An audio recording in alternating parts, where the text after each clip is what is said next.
Stone's Throw is the record company, and we put out all of our records through Stone's Throw. I started a reissue label that I run independently, focusing on rare music released in the 60s and 70s that never really saw the light of day back when it came out. We also had a publishing administration company that we started to help our artists get a leg up in the publishing world. We were finding that many of our artists weren't taking advantage of that different income stream. Rather than start a company where we go buy our artist publishing, because it's not something we believe in doing, we said, hey, let's help you administer your publishing, get you set up, get your feet wet, get you to understand this world. A couple years, things are going well. Let us perform our service for, our commission. Things aren't working, go do it yourselves, but at least you'll understand it. Started a merchandising company as well, focusing more on designs related to not only our artists, but our lifestyle. And, it's small, it's all very small.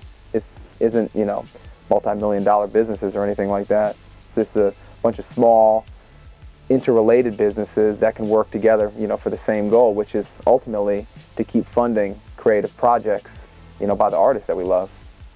When Stone's Throw started, it was just Peanut Butter Wolf up in the Bay Area, working by himself, really, with his distributor's staff functioning as a surrogate staff for him.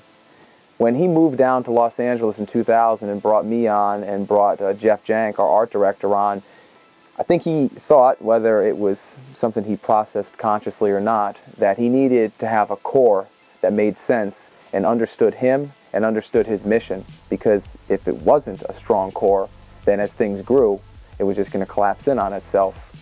Madlib, of course, was a huge part of that as well. And at first, Madlib was living in Santa Barbara, transporting himself back and forth to Los Angeles, making music. Eventually, we all just moved in together and said, we're going to make a go of it ourselves. It took a long time before we hired any employees. It took a long time for us to work our kinks out, to figure out what was working and what wasn't. By the time we did start hiring our employees, we knew what their roles should be. We knew the people that we were looking for. We knew the aspects of our business that we couldn't do effectively, that we needed to bring other people on to handle. Now, that's the key. Because if you don't analyze what your business is when it's a small business, when you're churning out creative stuff and you're, hanging on by the seat of your pants to whatever dream it is that you have, by the time you get to a point where you can do something good, you're just bringing on people to bring people on. You're growing just for the sake of growth, and we never did that. We focused on third-party licensing because we knew that we were making a significant amount of money in that third-party licensing arena. We wanted to bring it in-house. So, found a guy that was really good at it, brought him on. That was one of the first people that we brought on.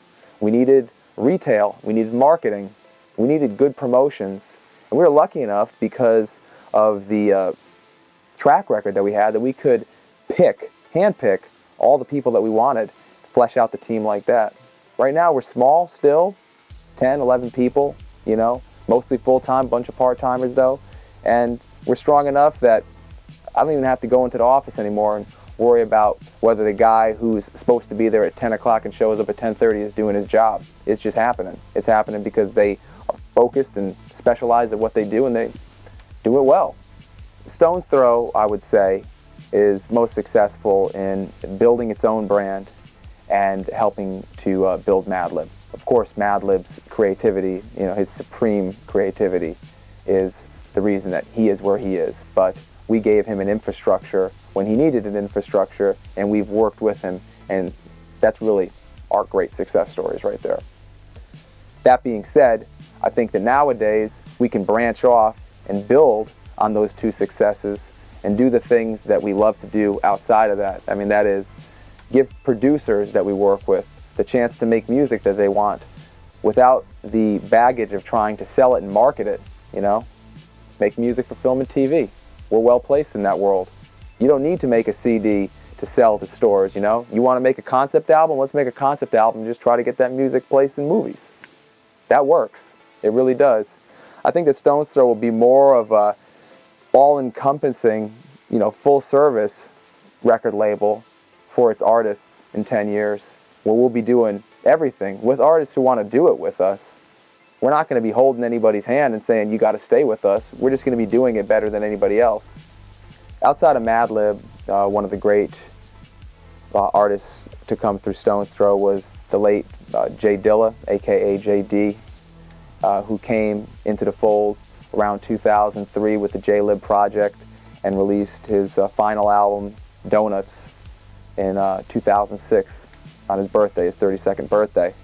Dilla, because he was such a force and was recognized as such a giant, not only in the independent world, but in the major label world, the fact that he chose to work with Stone's Throw said a lot to a lot of people who hadn't been paying attention to us. I mean, don't get me wrong, it seemed like everybody knew who Madlib was, but they were like, oh yeah, Madlib, that's that guy that makes all that incredible creative music, but he wants to stay to the left. Dilla was one of those guys who was just jumping all over the place, making beats for Busta Rhymes and Erykah Badu and Common, Tribe Called Quest, and he said, I want to go indie. I want to do some stuff with these guys because they're doing something good.